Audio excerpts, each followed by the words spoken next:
ლაგოდეხის მუნიციპალიტეტში ქართული კალიგრაფიის კონკურსში გამარჯვებული ახალგაზრდები დააჯილდოვეს. ღონისძიებაში, რომლის მიზანის ქართული დამწერლობისა და კალიგრაფიის პოპულარიზაცია არის, 40 მოსწავლემ მიიღო მონაწილეობა. კონკურსის ყველა მონაწილე სერტიფიკატებით დაჯილდოვდა. სამი საუკეთესო ნამუშევრის ავტორს კი ფულადი პრიზები გადაეცა. ლაგოდეხის მერიის ორგანიზებით დღეს 11-დან 14 წლამდე სკოლის მოსწავლეებისათვის იმართება კალიგრაფიის კონკურსი. კონკურსთან ერთად იქნება მასტერკლასი, პოპულარიზაციას ემსახურება ქართული დამწერლობისას, რომ მოსწავლეებმა თავიანთი ორიგინალური კალიგრაფიის გამოყენებით შექმნან ნიმუშები. დღეს ვიმყოფები ლაგოდეხში, ტარდება კალიგრაფიის მასტერკლასი და კონკურსი.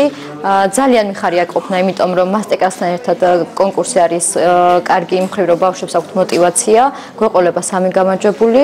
ბავშვები სწავლობენ გასული საუკუნეების გადაბმებს, აგორდლება, შეწიაღება, საზრდავა, სოფგერა.